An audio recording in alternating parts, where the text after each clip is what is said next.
Hey guys, and welcome everybody to a really special live stream today. So, it's so nice to see you and all your beautiful faces, but if you're new to this channel, we are PIXL VISN Media Arts Academy, which is actually one of Europe's leading schools when it comes to 3D animation visual effects.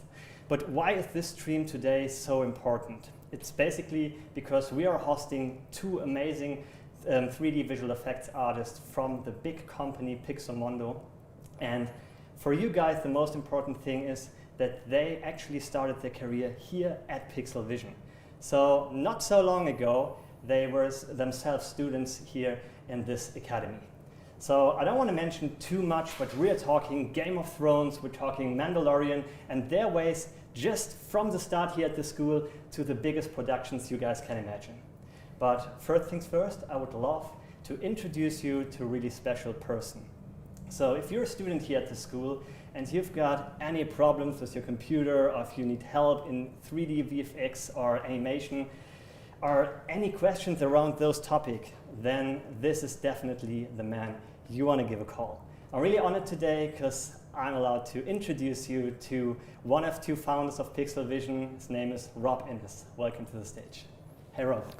Hi Benny, it's great to be here. Yeah, thank you. You actually founded PIXL VISN just right from the scratch together with your friend Andrei, just around 10 years before. And what's really amazing is that you are here every day being there for the students, you're helping them, you're actually teaching them also with the other professionals from the industry. So you probably remember both of our guests, Tom Herzig and Philip Villa, right? Yeah, I remember both of them. Tom and Philip stand out from their time here. They both were working very hard and they had great attitude, so I'm not at all surprised that they've gone on to have all the success that they've had. Yeah, I mean, they definitely deserved it and worked hard for it. But I don't want to let you guys wait much longer, because I just want to mention just one more thing. At the end of this stream, you've got the opportunity to ask questions. So we've got a live Q&A where you can write down your questions in the comments down below. So make sure to write everything down that you want to know, because Rob, Phil, and Tom are going to answer that later on. And now I just want to give you a little quick clip why you should love VFX. And afterwards, in this seat here, you will be packed with full answers of VFX knowledge, because Phil and Tom are going to sit here. So now, enjoy the clip. Why you should love visual effects? Visual effects is all about creating the impossible. We create what can't be filmed in real life. That can just be because it's simply impractical, or because of something like monsters and aliens. I love the challenge of solving that problem. How do we make the audience believe that the impossible is possible?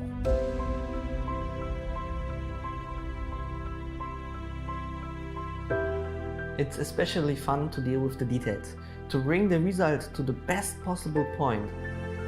What I think is really fascinating about 3D is not just that there's no limit to what you can create, but also this excitement when you share your creations with others.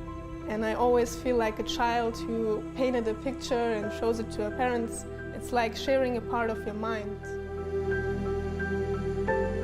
The work that you do every day is very special to a lot of people. Your work does not just get saved somewhere on a server, but through the various video games that you might be working on, movies or commercials.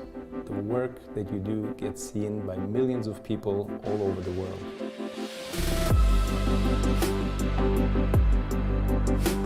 It's so cool to be part of the creative process or some decision making in a Marvel movie, and then act as Simba on Lion King and think how we would react to certain things or how we will do this. When you feel like you animate something and you look at it and you feel like it's alive and you don't see the software behind it and you don't remember your work behind it, but you see it as a living thing, it's the most rewarding thing ever. It doesn't feel like work. It's a form of self-expression.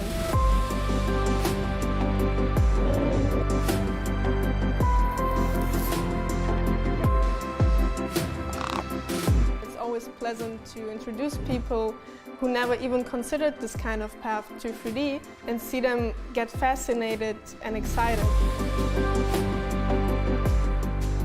being a part of the development of our students is something I find to be very meaningful, to see how far they progress from their first lessons all the way until the graduation.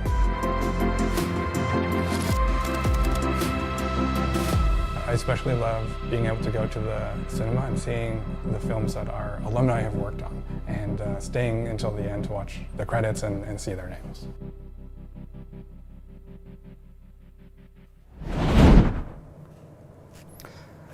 First of all, welcome Tom, welcome Philip. Thank you so much for joining us. It's great to see you both here again. So since graduating from PIXL VISN, both of you started your careers in visual effects at PIXOMONDO, and now you're both back there again working as lead artists. And over the years you've worked on some amazing projects, and some that I've actually been a personal fan of. It was especially cool to be watching The Mandalorian and to know that the two of you were working on it. And yes, I'm happy to talk to you both today and catch up with how you've been doing. Thanks for having us. Thank you. All right, so when we start with you, Tom, you're now a CG lead. Can you tell us a bit about what that is and what you do day to day? Right.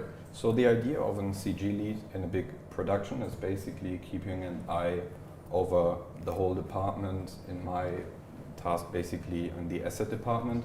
So meaning I have an eye on the modeling department, right, where the asset is built, to the texturing department, shading department, see that everything runs fluently, talk to the other leads, see if there are any issues, with the artist, if there is a technical problem. So that would be then my turn to fix it. Next to, of course, being a help for the supervisor, see if the asset is going in a good way creatively and technically, and basically keeping an eye about the whole process and see that everything runs smoothly and efficiently, see if we can do something better, if there are any issues. And that's basically it as a CG lead. Yeah. Yeah, sounds like a lot of responsibilities and a lot of challenges there. It is. You definitely have to have an eye on your team to not left anyone behind. Of course, still get your own stuff done in time. Mm-hmm. But of course, making sure everyone else keeps up with it, everything runs smoothly. It's a challenge, but it's fun. It's definitely a good position where I find myself, and yeah, so it's fun. That's great. At the beginning, we mentioned Mandalorian and Game of Thrones. Are there any projects that stand out to you as your favorites? Well, you said both of them already. It's definitely Game of Thrones and the Mandalorian, especially the first time I arrived at PIXOMONDO, which was known for the work. I started first on a different project, and then at some point my lead back then came to me and said, okay, we now gonna need your support on an asset for Game of Thrones.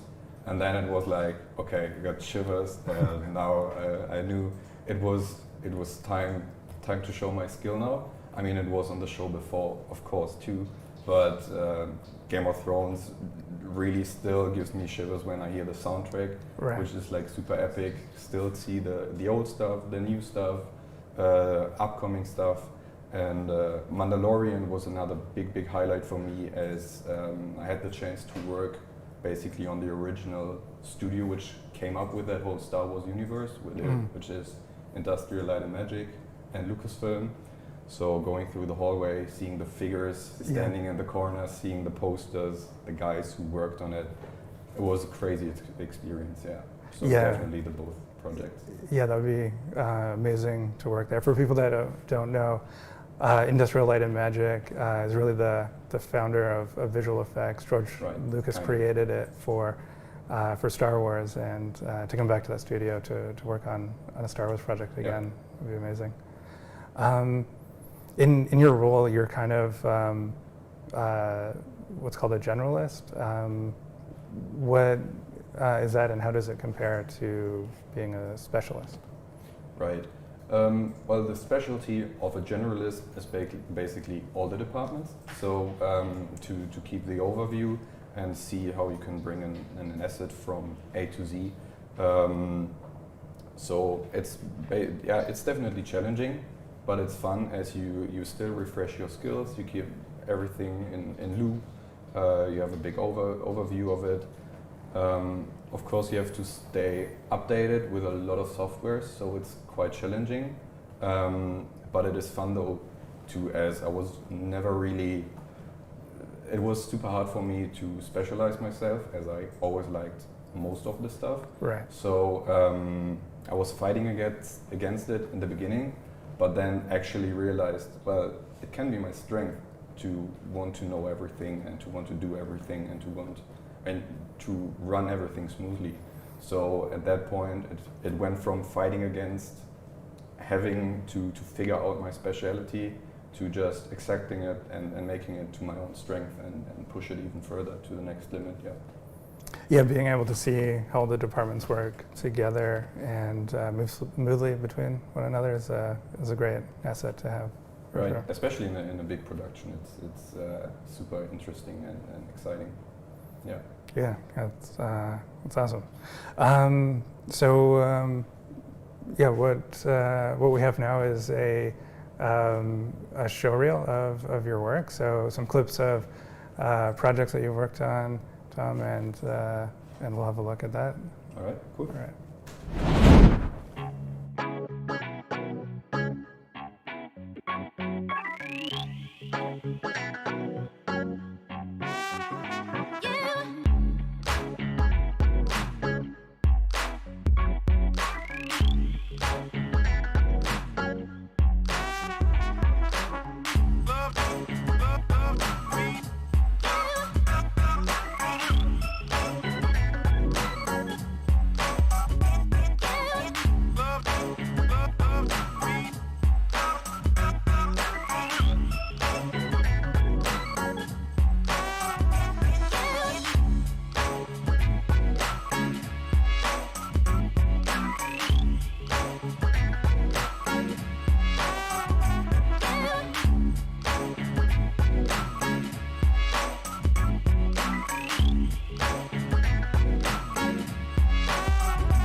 Yeah, that's some great work on there, and it's impressive to see how you've developed and grown since leaving PIXL VISN. It's amazing.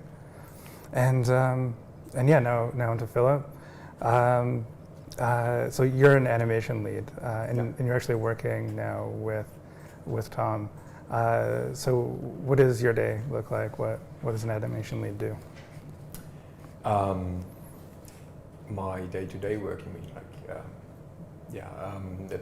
I think my day-to-day work is a bit different to what Tom is actually doing, because I'm more on the side of giving technical support, overlooking sequences on shows, for example, and giving dailies and feedback as well, but a bit less than Tom, I think. I'm more taking care that everybody is on the same page when it comes to what's happening in their shots in general. It's since my work is more shot-based and Tom's is maybe more creature work or more asset work. This is where the difference is regarding on how our day is structured, for example. Mm-hmm. Yeah. So yeah, I'm basically just taking care that everybody is happy in the team. I'm stepping in and doing the heavy shots. I think younger artists, especially to handle their shots, because for example at PIXOMONDO, young artists always get the opportunity to work on great shots and on big projects already, and they sure need help on that because it's most of the time the first experience. And yeah, such as Tom, I started at PIXOMONDO as well. I had only a 7-week gig, which was, yeah, I didn't plan to have that gig because I was already having a job offer from MPC, but yeah, so PIXOMONDO was my first experience as well. And now being back there at the lead is it's quite cool. Yeah, that's great. And yeah, you've also worked on some great projects over the years. Are there any that stand out to you as especially memorable? Since like Game of Thrones was my first real production experience, and I learned a lot in regards of how a production can go in a good way, maybe even in a bad way, how it is if there's like crunch time, how much time you have to invest, and but I learned as well how rewarding that job can be. And animating a creature such as Drogon and bringing life to character which everybody knows is super challenging and a bit scary as well, to be honest, because you like you know, whatever I'm doing right now, millions and millions of people are going to see. That was like a pretty special pressure on Game of Thrones, which for example on Dumbo and in London it was a bit different because you knew like there won't be so many people watching this. The overall interest in a normal movie is not as high as in Game of Thrones, for example. So I would say Game of Thrones definitely stood out. Right, yeah, and for that to be like the first project that you're working on would be a great learning experience. And then, so you specialize in animation. How do you see that as being different from generalist, and what does that mean to specialize on animation? I think animation in general is it's hard to compare animation with visual effects, because if you learn animation, you have to learn as well the principles of animation and not just how animation is working in visual effects, for example. Because if you draw in 2D or if you animate in a 3D environment, there is not much different in the principles which you have to follow. Therefore, Tom's part is more generalistic, but animation is not part of his area because it's way different than all the other stuff. Therefore, yeah, and I would just describe the best where the separations is while Tom, for example, is building a character and someone else is then stepping in and building the rig around it and giving it a skeleton, which I can then use to work with. I'm the one who's breathing in the life into a character which was based, for example, sculpted by him, and yeah. Yeah, and so like for a dragon, how do you kind of get reference or decide how to breathe life into it? Well, getting references for dragons is quite a hard thing. For example, we ended up using bats or eagles or any kind of big birds as references for flying, for example. But the long neck is, just talking about Drogon, the long neck of Drogon and the pure size of that thing is something you can't find references for. So it's something you have to get a feeling for. You have to see, okay, how did we animate the dragons the season before, and just see how you can achieve something appealing. And at some point, it's just going to be an instinct feeling of if something is working or not. But you can still start collecting references of eagles' flaps on birds, how they use their fingers to control the wings and stuff like that. It will definitely help you to start on dragon animation, for example. Right. So yeah, we can see some of your work now on Game of Thrones and other projects. We have the showreel for you there.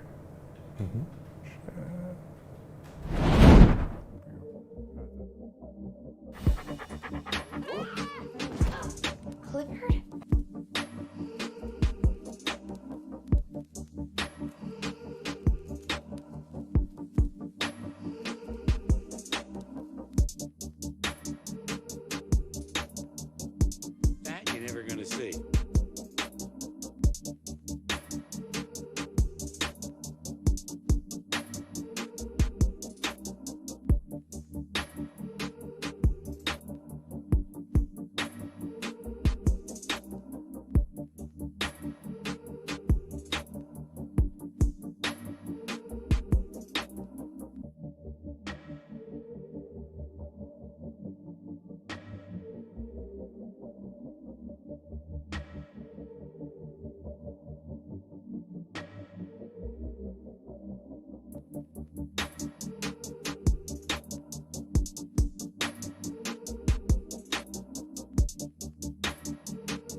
Yeah, that was great. So we've seen both of your reels now, and I noticed that there's some projects that I know you've worked on that aren't on the demo reels.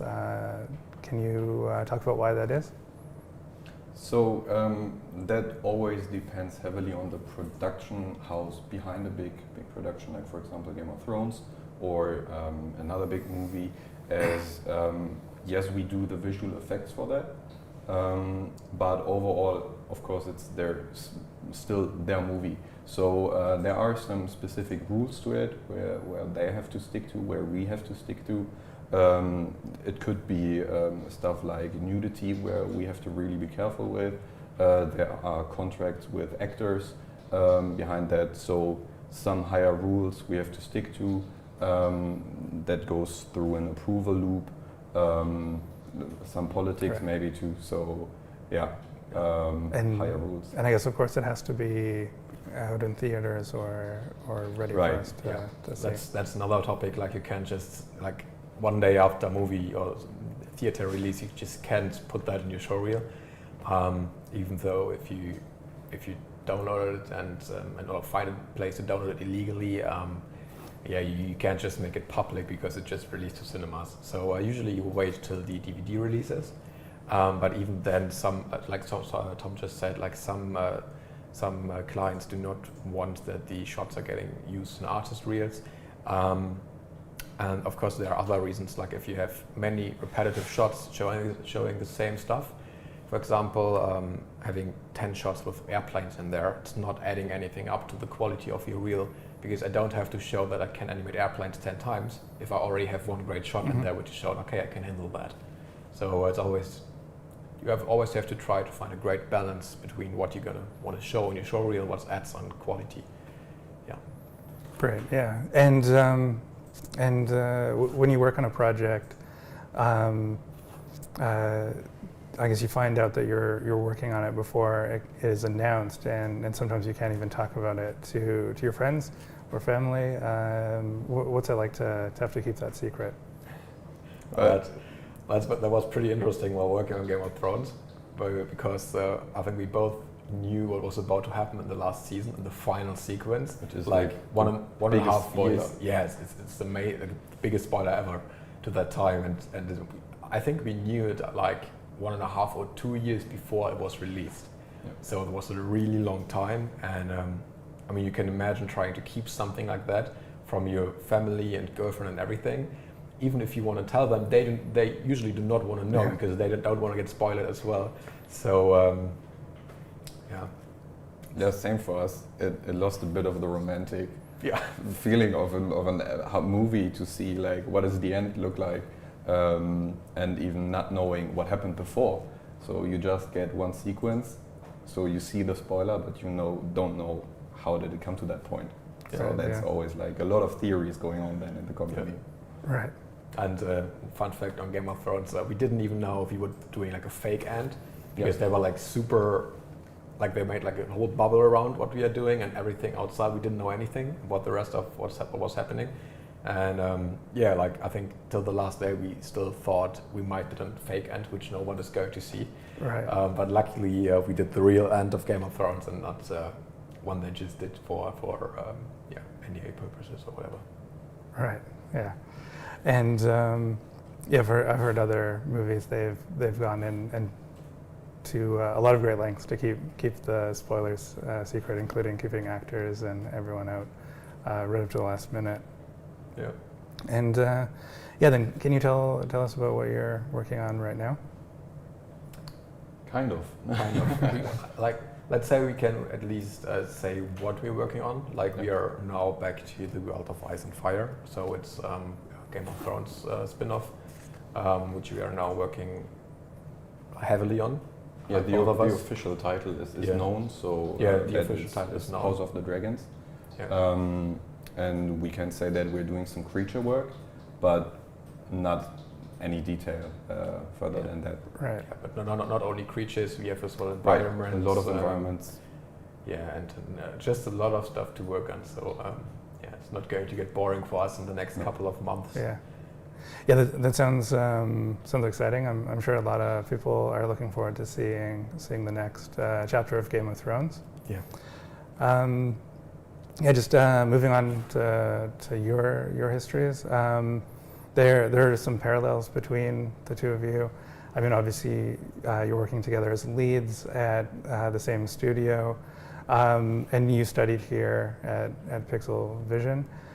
Philip, you started studying here the semester that Tom graduated, and just as you were graduating, Tom, you came back as an alumni to do a presentation on your work at PIXOMONDO, and so there's been a bit of an overlap between your history here, and then of course you had your start at the same company, PIXOMONDO as well. So yeah, it's cool that you both came through PIXL VISN and then moved on to the careers that you've had and come back together to work on the same project together as leads. Yeah, the world is pretty small. Yeah, yeah, that's one thing which people like always underestimate is especially visual effects. It's like one of the smallest industries, I think, and even if you are working around the globe, you always meet people again and again. So someone who's just your co-worker on one show can 2 years later be your supervisor on a different show, and like stepping up from positions and going down again is as well like a kind of sometimes a normal thing. Like just because you're a supervisor on one show, it doesn't matter you can't be a lead on another one, or just a senior artist. Always depends on how you want to work as well, for example. And but yeah, so as you see on us, usually we meet again and again in this industry. Mm-hmm. Yeah. There's a lot of that. Our teachers, of course, end up working together. You've worked with some of our instructors on projects as well. Yeah. It's a really small industry, and we all meet each other again. Even though there's lots of people working in the industry and it's growing all the time, just the nature of the work, we all tend to know each other. So, yeah, sure. It was a fun thing to like there was a situation like we had an animation tutor here at PIXL VISN who was teaching animation, and he was working on Game of Thrones all the time, and I was just like, I'm so busy, and it's so stressful and everything. And then end of day, he was the one getting me my first job at PIXOMONDO, or at least helped me to get that 6-7 week gig where they were out on the VES Awards, because they were nominated for Best Character Animation, I think.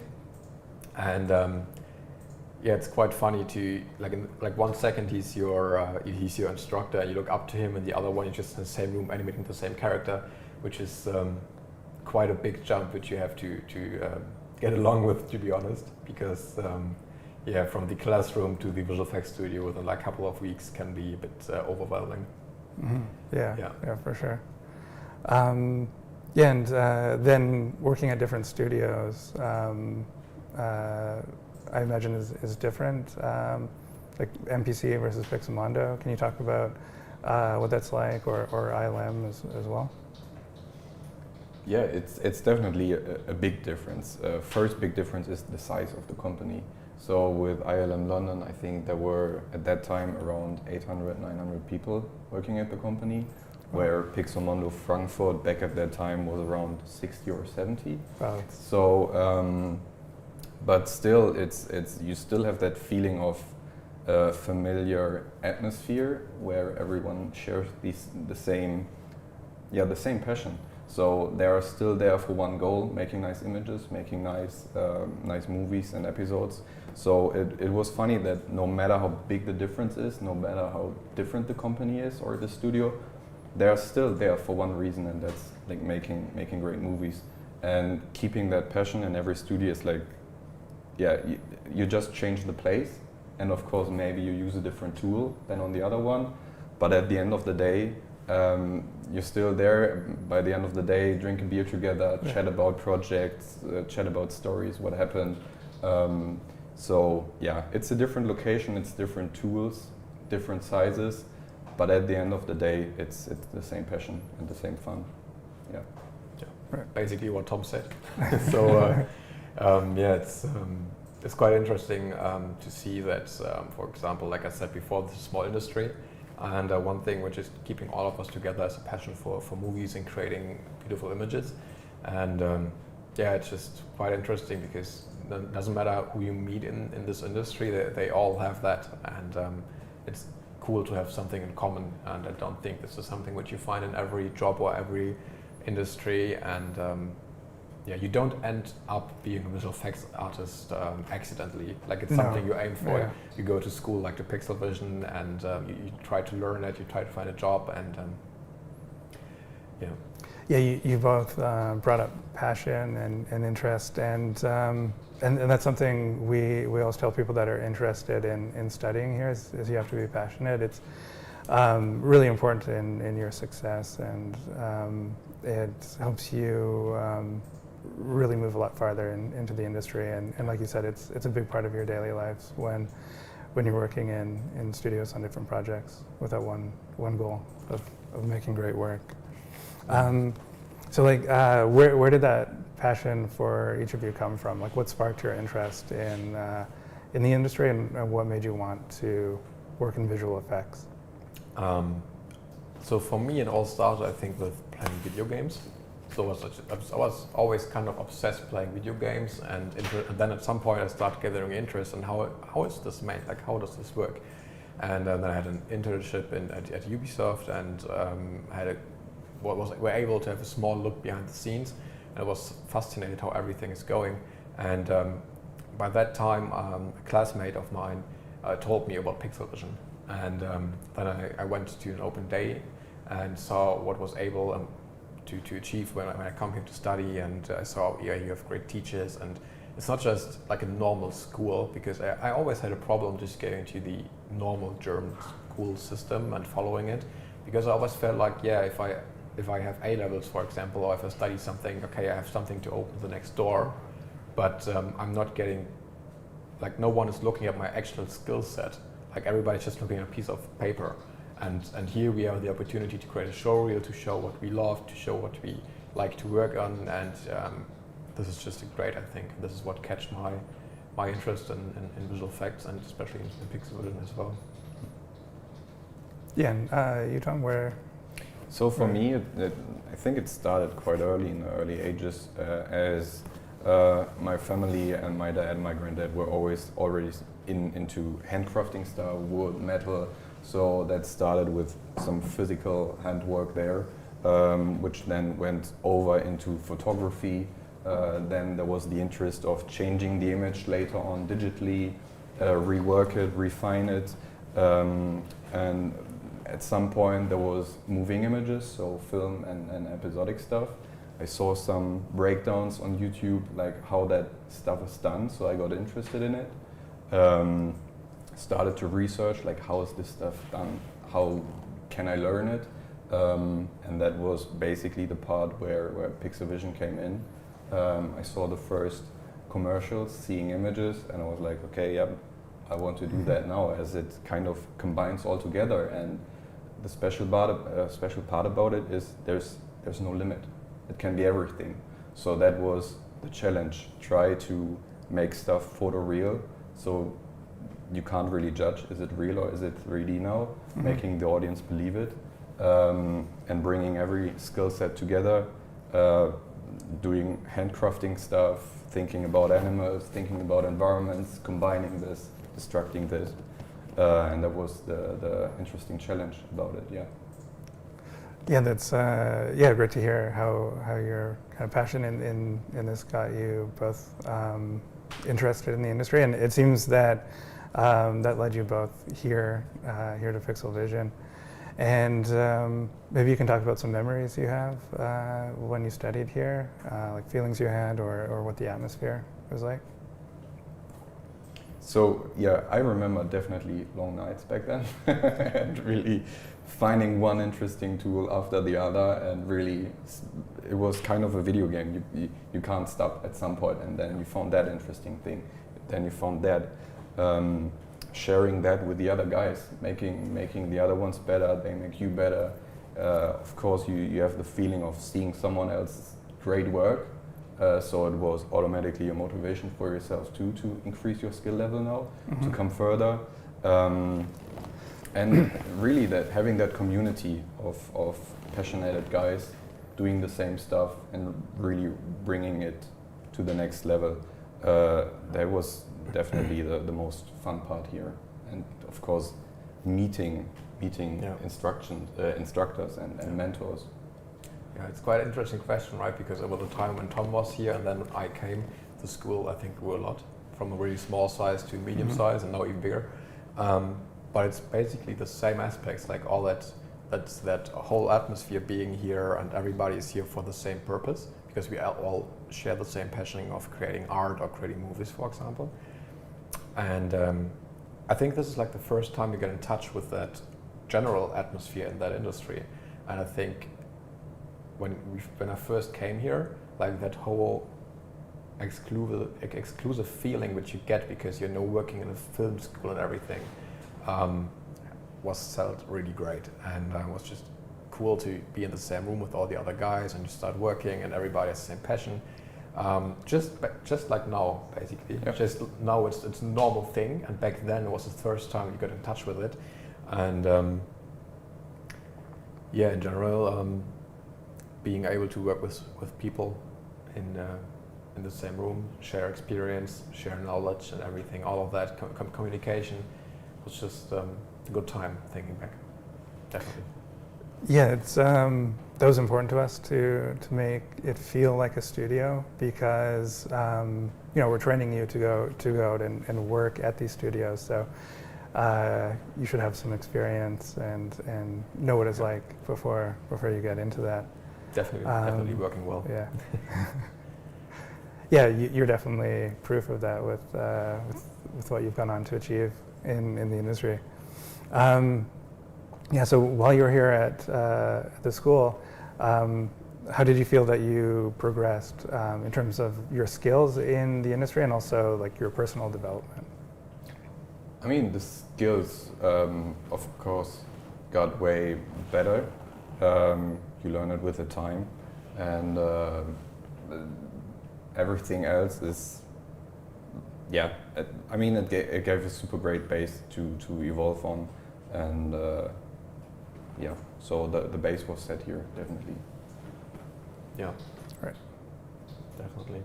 And I mean, once you, like, the one point is to be here and learn stuff, but at some point you reach an area where you rely on learning more or being in a different environment with people that have more experience. And I think this is like the great thing about that is after that 15 months which you do here, like then you come at the point where you really rely on better feedback or on feedback from senior artists which you just can't find here on a daily basis, right? Of course you can always ask your teacher, but they have limited time as well, and it's just one opinion from your teacher. So I think the learning curve here is extremely high already, but once you go in the industry and have your first job, it's going to go even steeper because you have so much more resources, but like what you learn here is the base for everything. Well, that's great. And yeah, and then how did it feel to graduate and finish your time here? Yeah, it was great, but you got that feeling pretty fast that, okay, that was just the first step, and now there's the big adventure coming along. So yeah, it was fun for a short time, but then it was like, okay, now it's the real deal. Right. Yeah. All right.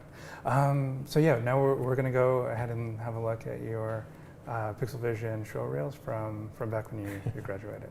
Yeah.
Yeah, that was great to look back at your work from so many years ago. How does it feel to watch your work now from them?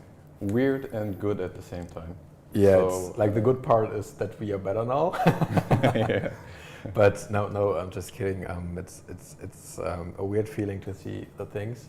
Of course, you remember everything what you did in there, but we're just better artists now, and we have a different view on things. And somehow you would like to change things, but on the other hand, you didn't know better to that point, and was the best you could achieve. But yeah. It brings back memories for sure, yeah. Right, yeah. And yeah, so we just saw some of your student demo reels. How important is it to new artists that want to break into the industry to have a great demo reel? Well, it's the first impression, right? It's like having a business card you give to a customer, so it has to look good. This is the first thing they see from you, so make sure you will only present the stuff which you would like them to see, as there's like, yeah, probably the only chance to show your stuff the first time. So yeah, basically a demo reel is like a good handshake, right? It's like the first thing you're gonna see from that person without knowing it, and if you get like a super sloppy handshake, you don't like, what was that? So you want to make sure that this demo reel just present who you are, some type, or just like, even as if it takes a week longer or 2 weeks longer to have a final end product you're happy with, take the time, because, well, of course you can always send out a demo reel again. You can always reapply it to studios again and again, but yeah, just make sure that the first time you send something out, you're happy with the result. That's everything that counts. Right, yeah. Yeah, because that's what you're going to be doing for your job in the future, so you need to show that you can do it. Mm-hmm. And moving on to your first job, do you remember the first asset or the first shot that you delivered, and how that felt to pass it off? Oh, that's a good question. Yeah, I think for me, like it was on Game of Thrones, and we did some. Like all the animation of the final Game of Thrones scene in one take, and it wasn't official shot work, but it was animation that had to get done so they could film it on set. So I was sitting there on my second week, and they were like, "Yeah, can you change that and that on the dragon and that and that?" And I had like a super long shot, like a minute or two. I was like, "How am I going to handle that?" It was super overwhelming. But it was a crazy feeling to have a character open or a creature open, like drawn on screen, which you usually just see on the TV. So yeah. for me, it was an asset, a bank with some fruits on it, and supervision and production were like, so this is probably not going to end in the movie, but we have to make sure we have something in case the camera goes a bit more to the left. So let's start with that. We will take care of that later. Just do that for now, and we will see. And of course, it didn't end up in the movie. Right. So yeah, that was my first asset. Okay. Yeah. Yeah, that can happen. Sometimes Yeah. you work on something, it doesn't make the cut later, even though the shot on its own looked great. It just doesn't fit into the movie overall. So it's always disappointing when that happens, but of course. Yeah, but it happens all the time, right? Yeah. Like on Game of Thrones, I had so many shots which didn't make it, and just if they do reviews and watch it with a test audience, they then decide, no, we don't like that whole sequence, and they're just going to cut out the whole thing. So yeah, there's something which we learned at PIXL VISN from a drawing teacher, and he said, never fall in love with your work, because otherwise you're going to be really sad if you have to throw it away. Yeah. Right. And it's true. Yeah, but on the other side, it makes it all the more special when you see your work in the cinema or on the television. Yeah. Yeah, and then like you've both seen your names in the credits in the cinema and on television. How does that feel? And especially the first time that you experienced it. It was great. It was really, it gave me shivers, seeing the name with an epic soundtrack underneath it, doing handy photos, sending it to the whole family group, sending it to the friends, having a big smile for a couple of hours. So yeah, that is and still it still is great. So I stop every movie, every series I see, look for the name, which is quite a challenge too sometimes. But it's great. And not only that, you have to wait till the very end to see the visual effects credits, but you have to find your name, especially in the beginning, in a big block of names. If you're a lead artist, for example, that your name is on the top of the list or in a special section for that. But fun story on my end, my first movie credit was on Dumbo, and actually someone at Disney wrote my name wrong. So my first movie credit had my name written wrong in the credits, which was a bit annoying, to be fair, because like all these super complex names, everything was correct, and my pretty simple name was just written wrong. But you get over it, but it's still like a super great feeling. Yeah, that's great. I like watching for your names and all the other alumni. Whenever I know they've worked on a project, I'll sit through the end and try to find as many as I can. It can be hard because there's a big block of text and going up. But it's awesome seeing you credited in those projects. And then what was the studio atmosphere like when you started working? Did it meet your expectations? How did it feel? Well, good question. Like I can't really remember the expectations I had on how a studio is, but I thought it would be somehow like here at PIXL VISN, and it somehow was like that. Usually studios don't look as good as the school here, so you come there and be like, okay, this is just a normal office and some movie posters on the walls and stuff like that.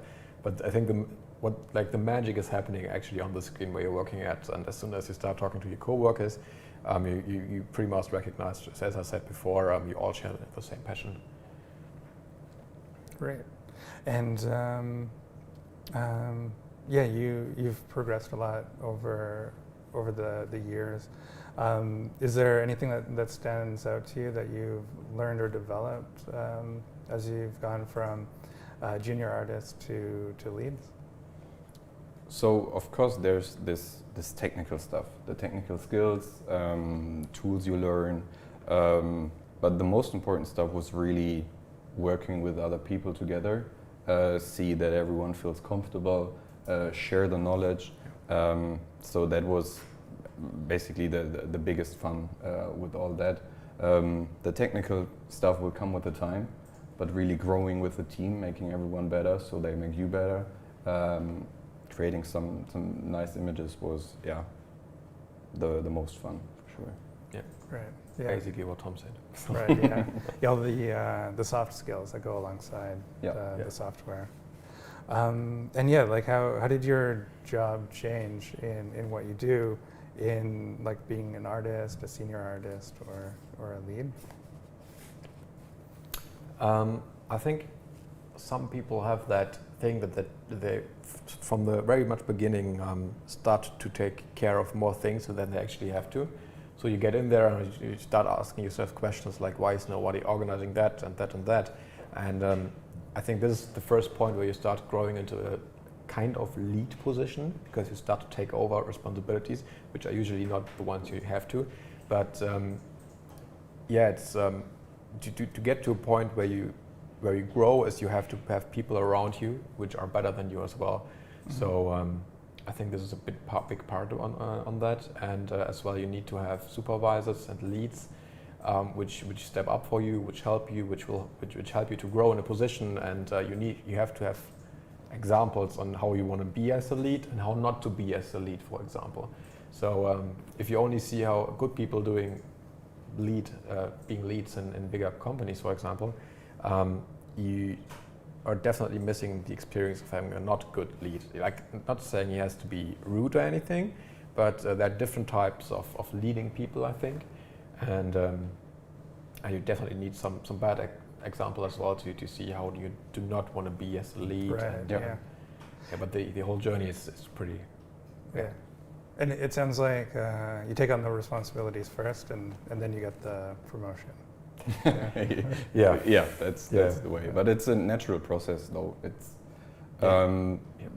you want to make your life easier, you want to make your life more comfortable, and you want to do it for the others too. So one thing comes right after the other one, and then yeah, it just starts to create its own way, and yeah, so it's a natural thing. It wasn't like, okay, now we want to do that, I want to be this, I want to do that. It's more like, yeah, make yourself comfortable, make the life of the others more comfortable, and that's usually like the biggest perk of a lead, pushing the whole team. Yeah. And now that you're leads, how is your relationship to the junior artists? Like, well, quite interesting, because not too long ago that we've been junior artists as well. So somehow it's fun to see how they are coming from uni, having quite a big ego, for example. I think, yeah, I know everything. Obviously, they don't, but it's interesting because you can see yourself in them. Like, you see how they are like super passionate about everything, and there's like people are making jokes because seniors and mid-levels start to like visual effects life's getting normal for them, and if a junior comes in fresh from uni, they're like full of energy and everything, and you're nearly like kind of sick of all that fresh energy, because like, can we just please do our work, please? But it's great to see that, and it's great to see all that passion coming in, because it reminds you on why you're doing that and how special that is what we are able to do, because you're getting so used to it. Yeah. And it's actually really great to work with younger people, especially because they like. I think you can learn a lot from old people, or from senior people, but seniors can learn a lot from juniors as well. This is something which I think is it's important. Yeah, it brings back motivation, and you see the reason why you started that whole thing. Yeah. So get out of your routine and see the fascination in the eyes when they get their first asset. So being reminded that on a regular basis as soon as new artists come in, that's great. Yeah, it helps you see the forest for the trees, and take a step back and just notice where you are and what you're a part of. Yeah, that's great.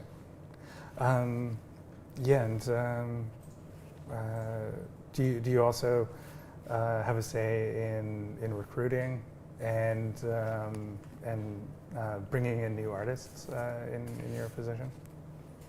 Yeah. So it's starting more and more. Always depends on the show, like how many artists do we need. So that can be a quick process, hitting in, and then be like, okay, here we have a list with reels. Let's take a look together, and then everything can go super quickly. And it's like, okay, video is nice. Send a request. Let's get him in for an interview. Then you sit together with supervision, production. So it's actually interesting to be on the other side.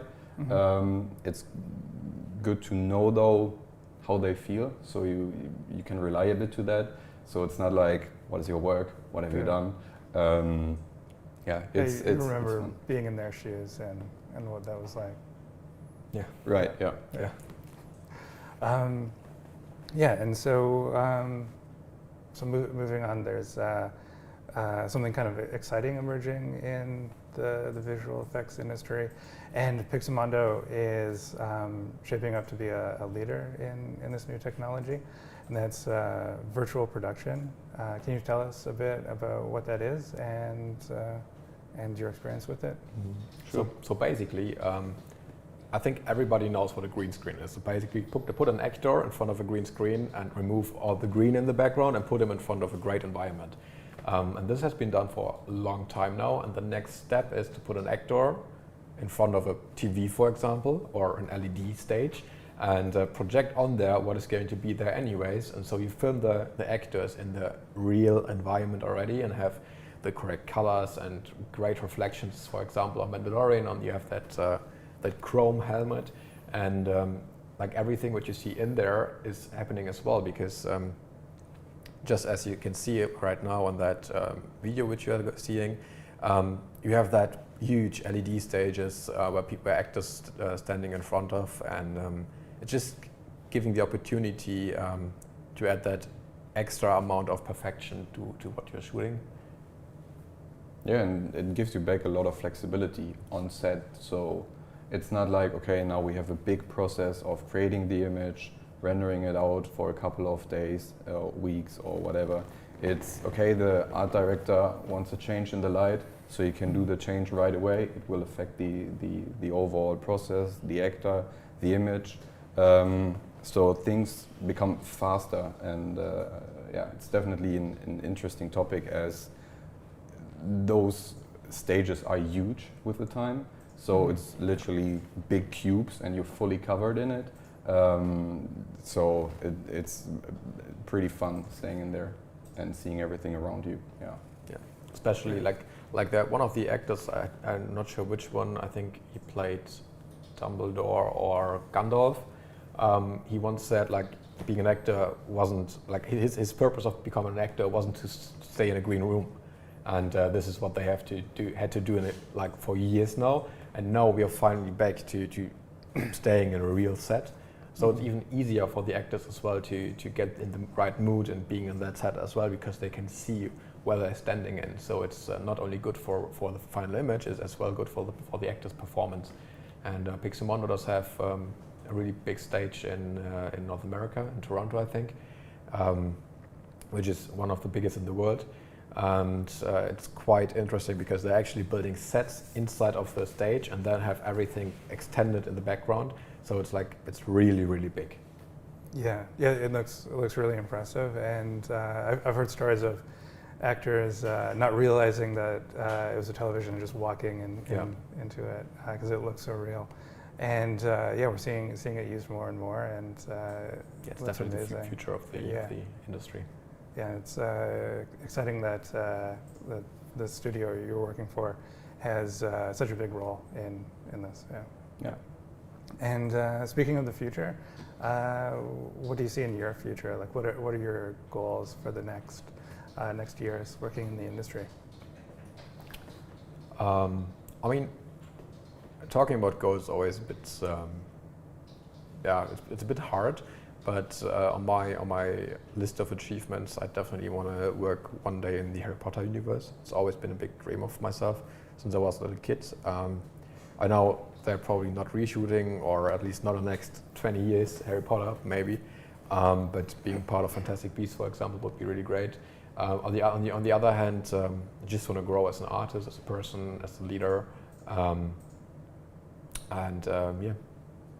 Yeah, get to know more people. I mean, the projects come with the time. That's a supernatural thing. So it's not like you're aiming for exactly that project, because it will come with the time. One is more fun than the other one. It's really about bringing the team further, having fun together, get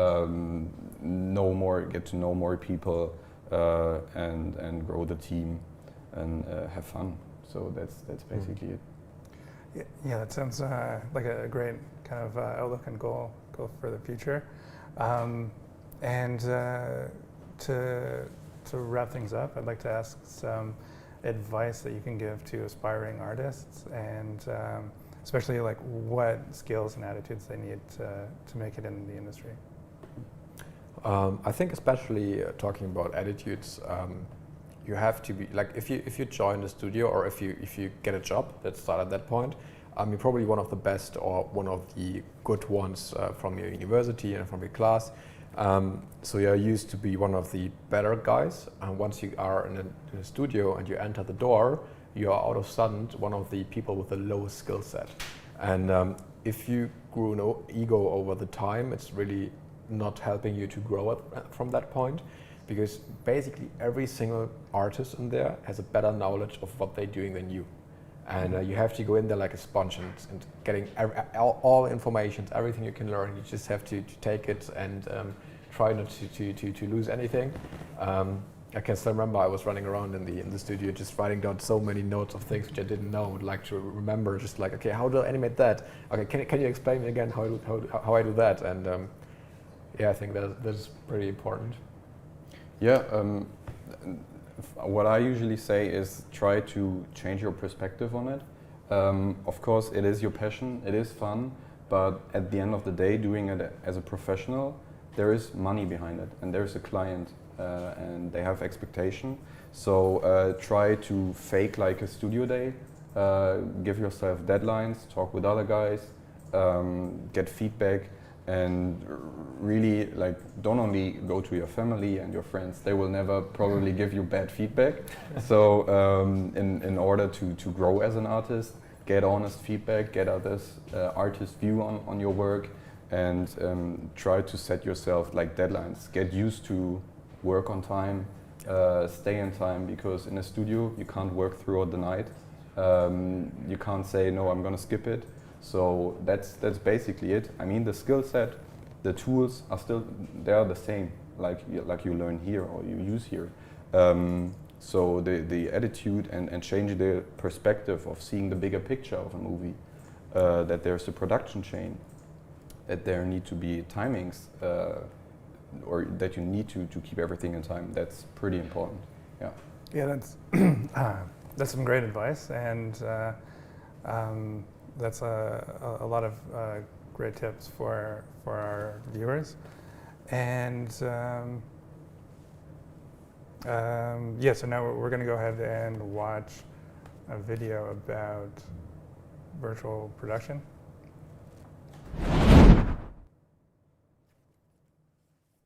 So, you're with visual effects. Exactly. What would you like to see? Well, right now I'm thinking, what about a monk in a monastery?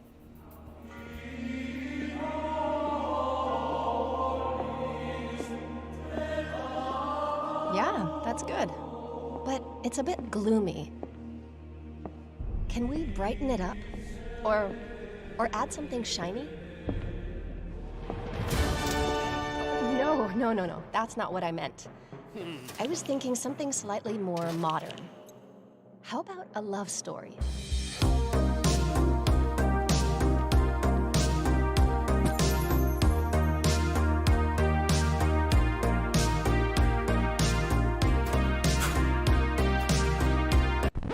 All right, but we've seen that 1,000 times. I'm thinking more classic genres, like...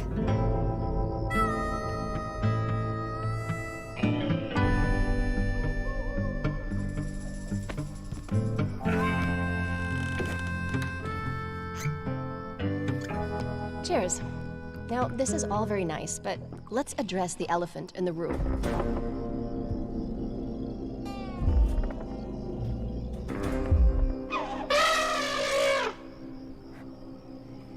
We're never showing the ground. That's correct. We would need to build the floor practically to show it. Understood. But I can change the light setting, right? I want night, please. Sure. Here you go.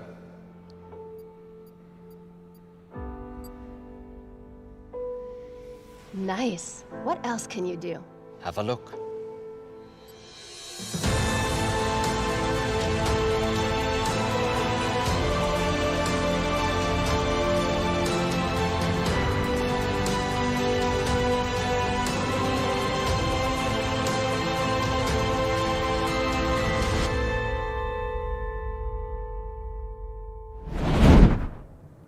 Yeah, that was a great look at virtual production from your studio PIXOMONDO.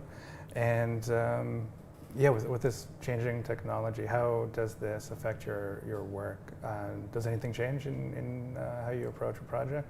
So yeah, I mean, of course it changed a lot. At first I was afraid, oh my God, it's gonna take my work, as it's now in the screen already and it's filmed already. So I was a bit afraid, but the other side to it is that there is more work in advance. So the environment still needs to be created. Yeah. It's combining a new technology, so there's still a lot of exciting stuff to learn and to follow up with. So yeah. Yeah, it's basically added just another step to our industry instead of taking something away. So it's not like there are no people without having a job. It's more like we have now a whole new section where we need to get people to work in, and there are way too less Unity or Unreal artists, for example. So Unreal Engine artists or game engine artists in general, which have to step in there now. So this is one of the most asked thing to if it comes to what we want to hire. So yeah. And it's a great example because there are still people outside saying, yeah, there's no future for visual effects, which is just absolutely not true, because we are still in the baby shoes, in the beginning of where we are growing so much in all directions, and visual effects getting used everywhere now. Mm-hmm. Yeah, you see like what can only be possible in like the highest budget feature films. We're now seeing similar caliber work in television shows, and this tool will just help us see even better and more widely used visual effects. So yeah, I think it's a great tool for the industry, and like you said, it will just lead to more opportunities for people and more jobs. Yeah, like Unreal Engine you mentioned is an important part of this workflow, and yeah, for some time now we've introduced that into the curriculum because familiarity with the tools is really important. Yeah, one of the great things of PIXL VISN that you can actually reschedule what you teach pretty fast, because this industry is growing with an enormous speed. And for example, PIXOMONDO even partnered up with Epic Games, like the company behind the engine. And yeah, so it's a great thing that you actually teach that to students. Yeah, it's important to adapt in this industry because everything moves so fast, and technology, the technology being used is like at the cutting edge, and people are just pushing computers and software to their limits to create the beautiful images that we see on screen. Mm-hmm. All right. So yeah, just a reminder that you can ask questions in the chat. Tom and Philip will be answering them for you. And before we come back to that, you can watch our showreel.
Welcome back.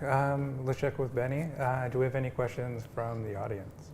Yeah, a question from Mary Kay. Do I need any experience with 3D before starting here?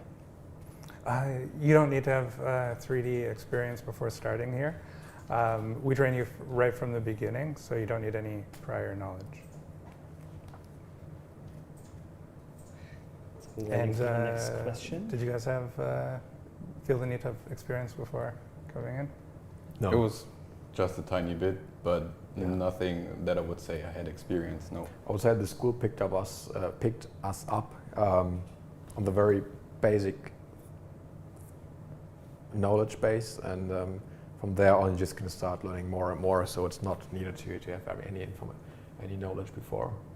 Right. So we've got a question from Stony Gaming. Are the courses only in English or also in German? Yeah, the industry is really global. So when you start working at different studios, even studios here in Germany, you're going to spend most of the time speaking English. So our courses here are also primarily in English. We do have some German-speaking staff, not including myself, of course, but we can help you out if there's any struggle. So also another question from Stony Gaming. Does PIXL VISN do character animation with lip sync and so on, like real movies? Yeah, lip sync is one of the subjects that you learn in animation. There's a lot more to lip sync than what the name will tell you. A better name for that, I think, is acting to dialogue. You're breathing life into the character and matching it to the voice that's being spoken. I think Philip can maybe talk about that a bit more. It's something which we learned all the super basic information on first, and then depending on what we're going to do later on, you can transfer that knowledge onto different characters. So for example, you do not have to make a human face talking, but you can also go and take a tiger, for example, and do it like on the latest Lion King movie. Just make speaking animals. Of course, this is even a bit more advanced and more difficult to do, but you definitely learn the basics on how to do that. And you can always go to your lecturer and ask if you want to have more in-depth information about that or want to have extra feedback. I think no one ever got denied if you asked for some extra knowledge or some extra information. And yeah. Great. So there's another question from Mary Kay. Do I have to be good at drawing? Did either of you need to be good at drawing before coming here? I had the same concern before I started, but it's basically not. There's no need to, but of course it helps. So that's not a secret. It helps to have a feeling for shapes, to have the eye for like how does stuff work, how does light, how does contrast work, where's shadow, where's light, to give a better feeling for what you draw, for what you are going to create. But there are so many departments, so many work where you basically get a done concept already, where it's basically just about bringing it from A to Z without redefining the wheel. So no, you don't need to do it, but it helps. Yeah. Yeah. And as example, in animation, there always is a 2D animation and 3D animation, and in 3D animation, like you don't have to draw or anything like that, because usually you're working on a fixed storyboard, and you always already know what the action has to be like. I don't remember any artist which I've met who started drawing on frame or drawing what he has to animate right now. Of course, there's the 2D animation. I think if you want to work in 2D animation, which is as well part of visual effects nowadays, you definitely have to be able to draw, because otherwise, yeah, like it said, it's 2D and not 3D. Yeah. And like you said, it helps. And of course, we teach drawing here. So you don't have to come to school already knowing how to draw. Another question from Nordic Edits. After graduation, is it also possible to work in part-time or only full-time?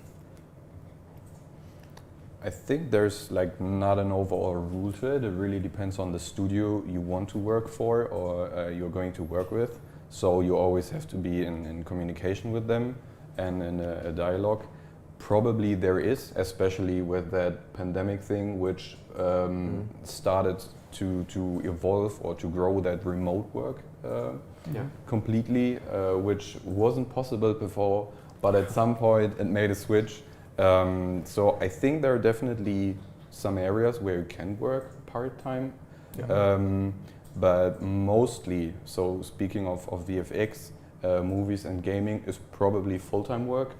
But for sure there can be options. I mean, another thing would be working as a freelancer, where it's basically more or less your choice.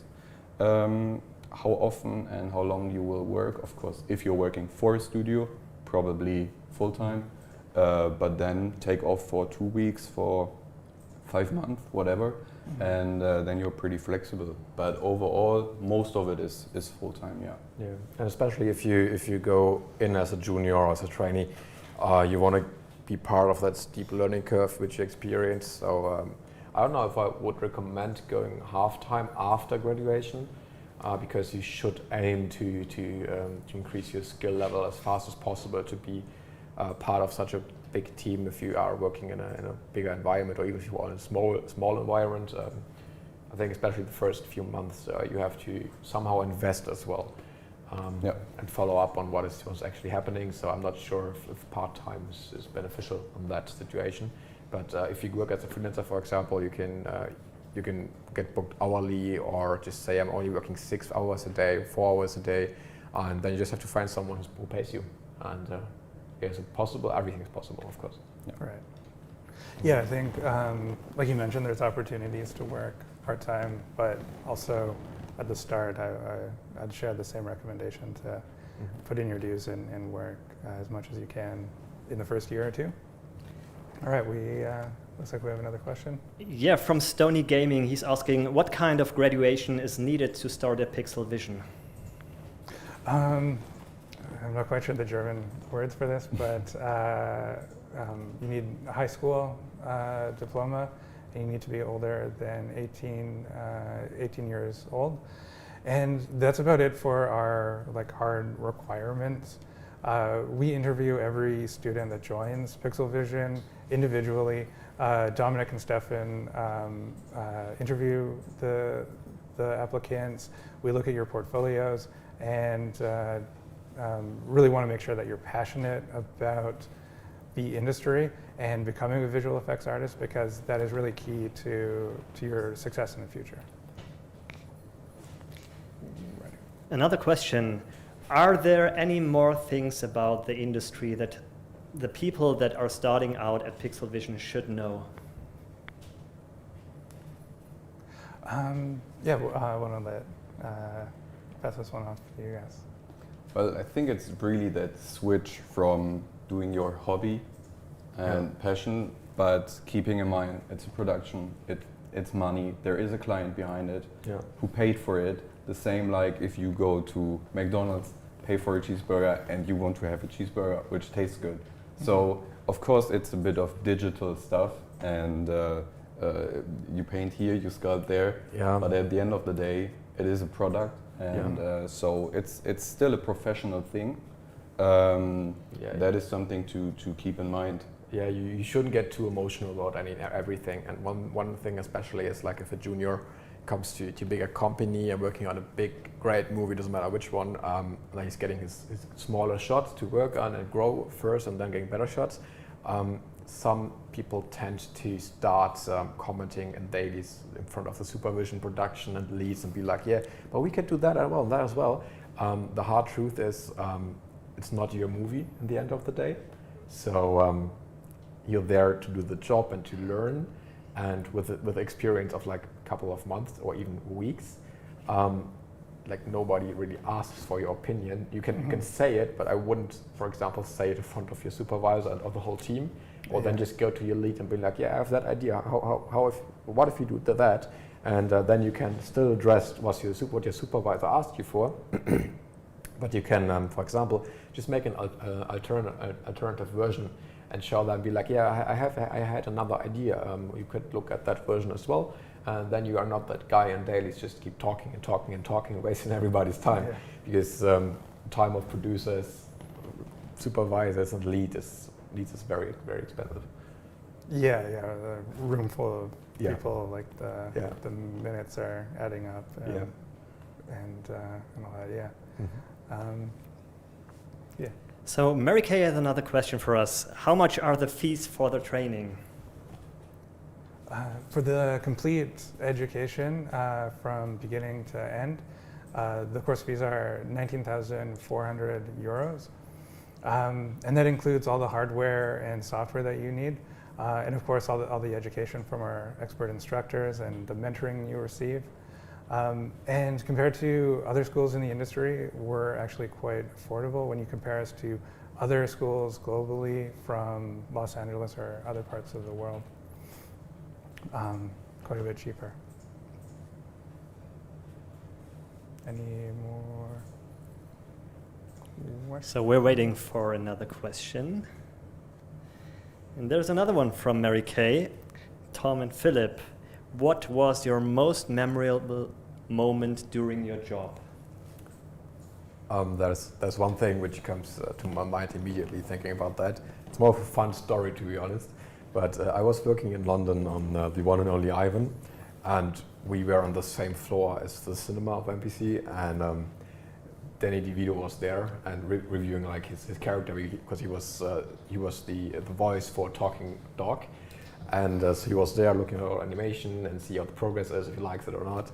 So I was on my way to the toilet, and just like 20 meters before, I see a small old guy entering the toilet. It was like, was that Danny DeVito? I was like, shit, that's Danny DeVito. So I was like in shock for a couple of seconds, and then went to the toilet as well. And if you would open up the door, you would then see two other doors, both closed, but only one locked.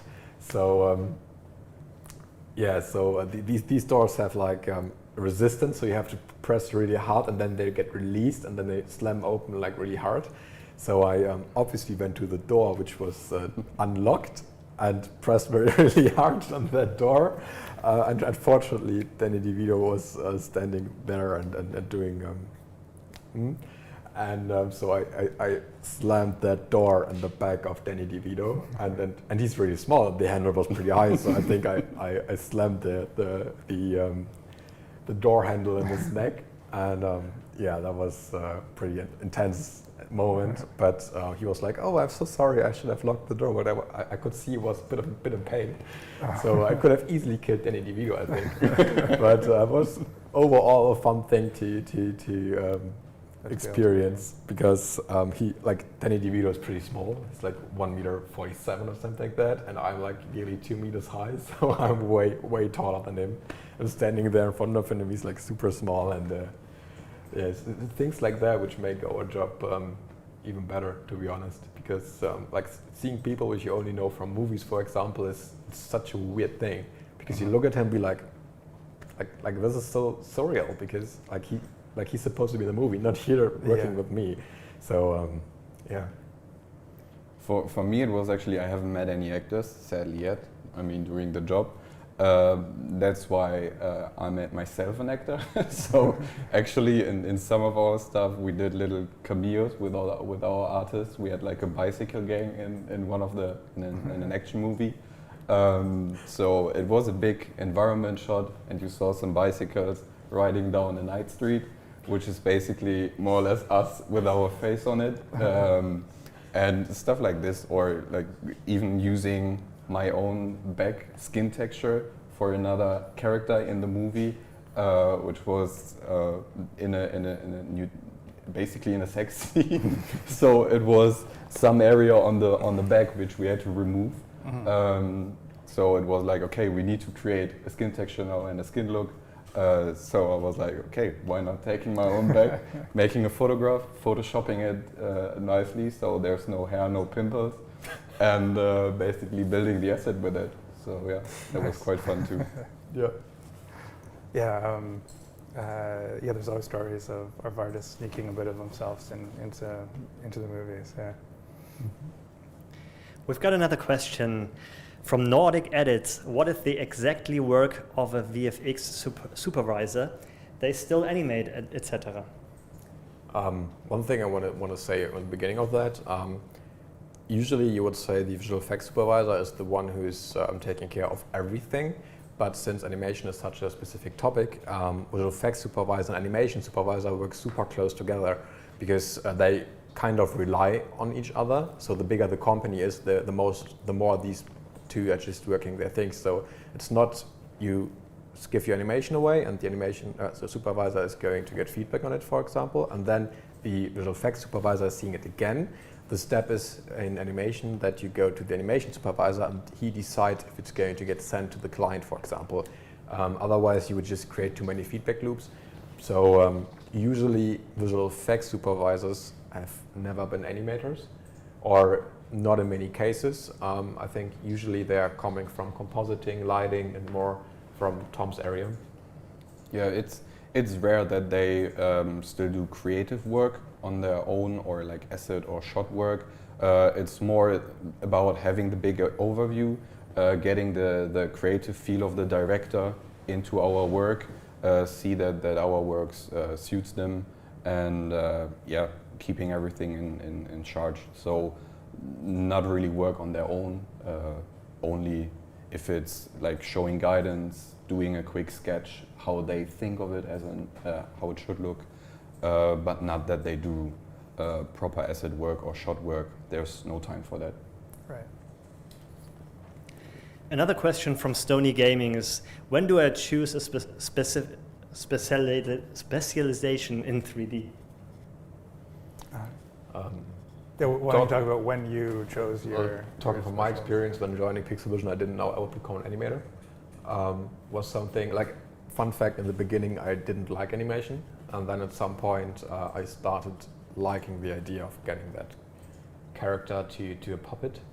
And so I think I specialized around term 3. So after learning all the basic stuff and getting to know everything, I then just decided for myself, okay, I want to really go into animation, and put my whole focus onto that. Don't know what was for you, Tom. Well, that's basically the great thing here, is no one is forcing you, so you don't have to find a specialty, which applied to me as I'm a generalist. I like to do a bit of everything, or sometimes more of everything. So that's great. Still being able to choose at any point. There are even professionals which choose a different department with the time. So no one is forcing you. You feel free to do it.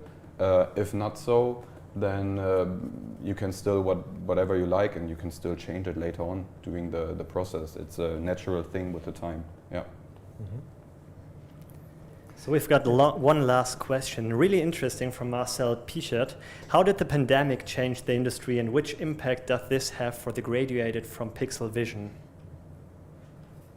I guess you guys can answer the first half of the question, and then... I think the impact on the industry is quite heavily, to be honest. Nobody expected to have a situation like that. If you would think 2 years back, or even just to the point where even the pandemic started, no one would have imagined that we could actually work remote from home, due to a lot of software stuff, and because they were able to solve these things, and because otherwise, if we would not have went home now, we would have been forced to shut down our work. And since this is not possible, we are now, since a couple of months, pretty long in home office. Yeah. And I think this is like one part where you could say that the pandemic had a great impact, or at least a good one, is that we are now able to have more like flexible working hours. You can be more home, and you can be more with your family, your girlfriend, or whatever. Mm-hmm. I personally really like how this is evolving, and PIXOMONDO did a great job as well, because they like, even if you would not have hardware, they would give you some, send you home, and to make a shortcut, I think, to the PIXL VISN graduates. I think for juniors it might be a harder time to get into the job because you're not in the office, but at PIXOMONDO, for example, you can still go to the office, because since so less people are there, you can still go there, and you can always take care that at least 1 or 2 other people from that department are there as well. So you can still be there and learn from them directly, but we have great infrastructure and everything to communicate with each other. We can set up calls, we can screen share, we can even navigate someone else's computer through that, so you can always show people what they have to do. Mm-hmm. Just one thing which I think especially graduates have to learn is nobody is going to kill you just because you have a question, or just because you can't do anything. So I think it's important that you step up if you need something and ask questions. Yeah, I think the opposite is true. Like, people will get more frustrated if you're not asking questions, if you're not asking for help, because if you're sitting there struggling when it could have been answered easily, or you could have got the advice you needed right away, that's just putting the production behind when just stepping up and asking a question gets things back on track. Yeah. Exactly. Yeah, and of course we've done a lot of the same things. We had to shut down our classrooms here during the pandemic, and we moved all of our computers to our students as well, set up remote desktops and screen sharing, all that stuff. So for a lot of our current students, at least, they're going to be used to that experience that is normal for you now in the industry as well. All right. So yeah, that looks like all the questions. Thank you to everyone for joining us, and especially thank you, Tom, and thank you, Philip. It was great to have you here. I'm glad you can make the time to join us. Yeah, thanks for having us. It was great. It's great. And yeah, if you're interested in learning more about PIXL VISN, go to our website, pixelvision.com. And also follow us on Instagram, and don't forget to subscribe and smash that like button.